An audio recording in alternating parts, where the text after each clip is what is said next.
السلام علیکم۔ آپ دیکھ رہے ہیں ایک کاوش اور میں ہوں عائشہ صفدر۔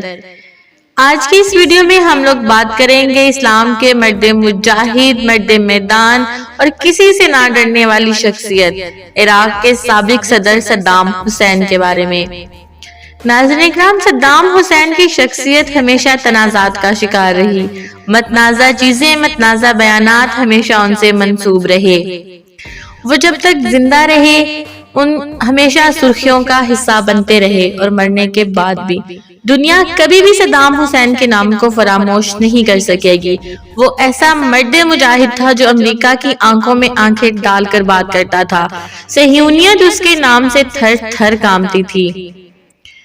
اللہ رب العزت کی ذات کے علاوہ کسی سے نہیں ڈرتا تھا اور وہ جانتا تھا کہ عروج اور زوال صرف اللہ تعالیٰ کی طرف سے ہے۔ عروج اور اقتدار کا مالک صرف اللہ تعالیٰ ہے۔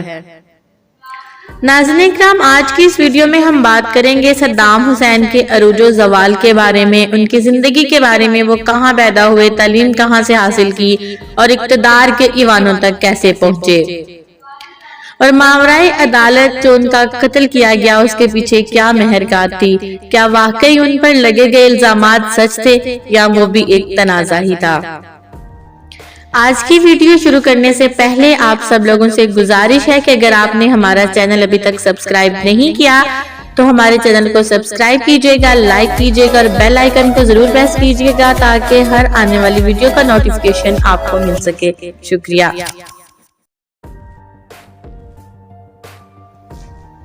تو شروع کرتے ہیں آج کی یہ ویڈیو۔ صدام حسین 1937 میں دریائے دجلہ کے کنارے واقع ایک چھوٹے سے گاؤں تکریت میں پیدا ہوئے۔ یہاں کے لوگوں کا ذریعہ معاش کھیتی باڑی تھا۔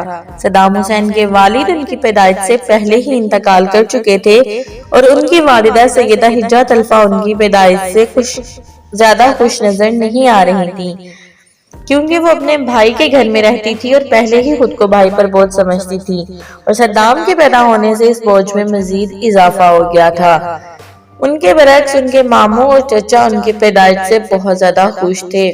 ان کے چچا سید حسن مجید نے بچے کے کان میں اذان دی اور ان کا نام صدام حسین رکھا، جس کا مطلب زوال کو دور کرنے والا ہے۔ صدام حسین کا سلسلہ نسب حضرت علی رضی اللہ تعالیٰ عنہ سے ملتا ہے۔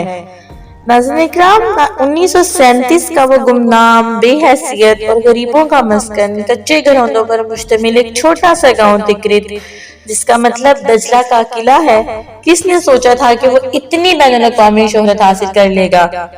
اس گاؤں میں پیدا ہونے والا وہ چھوٹا سا بچہ بڑا ہو کر نہ صرف اس گاؤں بلکہ پورے عراق کو دجلہ کا قلعہ بنا دے گا۔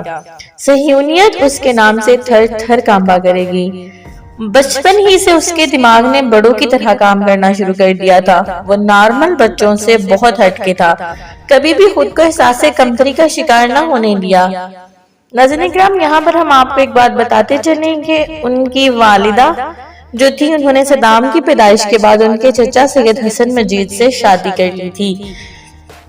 صدام کا چھوٹا بھائی جو کہ ان کا سوتیلا بھائی تھا ادھام، وہ کہتا ہے کہ وہ نہ صرف میرا بہت گہرا دوست تھا بلکہ بہت دبنگ اور دلیر بچہ تھا، کسی کے روب میں نہیں آتا تھا۔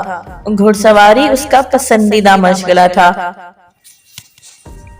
ایک عربی گھوڑے سے اسے بے حد انس اور جذباتی لگاؤ تھا۔ ایک دن وہ مدرسے میں پڑھ رہا تھا تو کسی نے آ کر بتایا کہ تمہارا وہ گھوڑا مر گیا ہے، تو صدام پر جیسے سکتہ طاری ہو گیا۔ گھوڑے کے مرنے کا اس قدر صدمہ ہوا کہ ان کا ایک ہاتھ شل ہو گیا اور وہ صدمے کی اس حالت میں 10 دن تک رہے۔ دور کے کسی رشتہ دار کی تعلیم سے متاثر ہوئے اور اپنی والدہ سے کہا کہ مجھے اسکول جانا ہے۔ وہ اپنے شوہر کے ڈر سے انہیں منع کرتی رہیں اور صدام دل برداشتہ ہو گئے۔ انہوں نے رات کے اندھیرے میں اپنا گاؤں چھوڑا اور اپنے ماموں کے گھر چلے گئے۔ ان کے ماموں نے ان کا داخلہ قریبی ایک اسکول میں کرا دیا۔ پڑھائی کے ساتھ ساتھ وہ غیر نصابی سرگرمیوں میں بھی بڑھ چڑھ کر حصہ لیتے تھے۔ ثانوی تعلیم بغداد کے ایک اسکول سے حاصل کی۔ ان دنوں بین الاقوامی سطح پر حالات بہت تیزی سے تبدیل ہو رہے تھے۔ تمام مشرق وسطیٰ اور عرب ممالک میں آزادی کی تحریکیں انگڑائی لے رہی تھیں۔ یہ سارے حالات دیکھ کر ان میں کچھ کر گزرنے کا جذبہ عروج پر پہنچ چکا تھا۔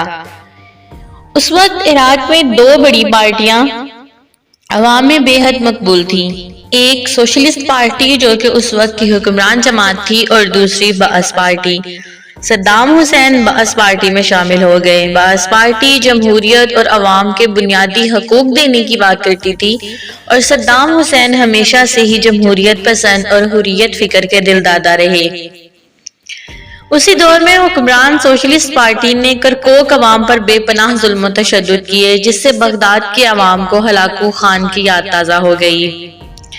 اس دوران اس وقت کے حکمران عبدالکریم قاسم کے قریبی ساتھی سعد الناصری کا قتل ہو گیا اور حکمران پارٹی نے اس قتل کا ذمہ دار صدام حسین کو ٹھہرایا، کیونکہ نوجوانی میں ہی صدام حسین بعث پارٹی کے مشہور لیڈر بن چکے تھے اور پورے تکریت میں ان کی شہرت پھیل چکی تھی۔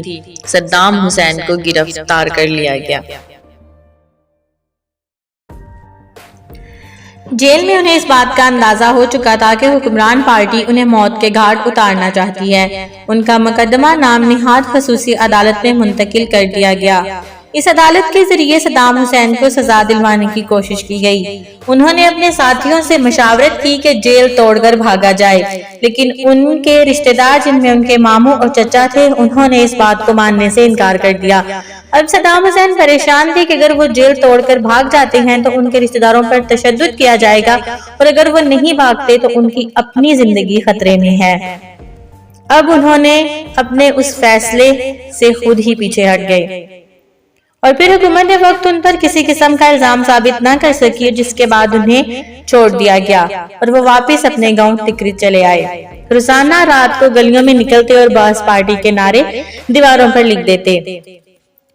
ایک دن مرکزی قیادت کی طرف سے انہیں پیغام آیا کہ ان کو فوری طور پر بغداد بلایا گیا ہے۔ صدام حسین اسی بلاوے کے منتظر تھے۔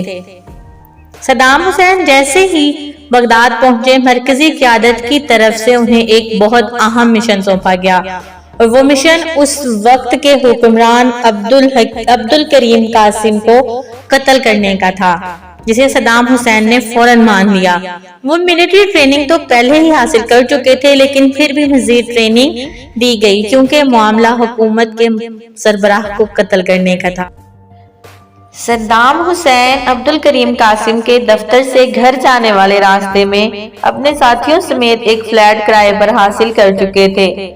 اکتوبر 1959 کو اپنے ساتھیوں سمیت عبدالکریم قاسم کی گاڑی پر فائر کھول دیا۔ کچھ دیر یک طرفہ فائرنگ کے بعد جب ان کو اس بات کا یقین ہو گیا کہ عبدالکریم قاسم اپنے ساتھیوں سمیت اپنے انجام کو پہنچ چکا ہے تو وہ فرار ہونے کے لیے پلٹے۔ جیسے ہی وہ پلٹے، حفاظتی دستوں نے فائر کھول دیا اور ایک گولی صدام حسین کی پنڈلی میں آ لگی۔ اس موقع پر ہونے والی بھگدڑ سے فائدہ اٹھاتے ہوئے حملے کے بعد مقررہ جگہ پر پہنچ گئے۔ گاڑی پہلے ہی انتظار میں کھڑی تھی، بیٹھے اور نکل گئے۔ جگہ جگہ چھاپے مارے جا رہے تھے، لیکن ناکامی ہو رہی تھی۔ گولی کا زہر پورے جسم میں پھیل رہا تھا، لیکن ڈاکٹر کا آنا ناممکن تھا، اس لیے انہوں نے خود ہی اپنی ٹانگ کا آپریشن کرنے کا فیصلہ کیا۔ کینچی سے گوشت کاٹ کر گولی نکالی اور کپڑا جلا کر زخم میں بھر دیا تاکہ خون کے فوارے بند ہو سکیں، اور واپس اپنے ماموں کے گھر پہنچ گئے۔ وہ ہائی اسکول کے آخری سال کے طالب علم تھے اور مسئلہ یہ درپیش تھا کہ وہ اسکول کیسے جائیں، کسی کو ان کے زخم کا پتہ نہ چلے۔ اگلے دن کتابیں پکڑی اور نارمل چال چلتے اسکول پہنچ گئے۔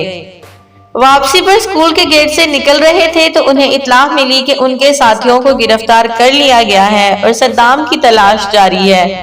انہوں نے فوری طور پر اس بات کی اطلاع اپنے ماموں تک پہنچائی اور خود اپنے ایک دوست کے گھر چھپ گئے۔ ناظرین کرام، آج کے لیے اتنا ہی۔ اگر آپ مزید جاننا چاہتے ہیں تو نیکسٹ ویڈیو کا انتظار کریں۔ بہت شکریہ۔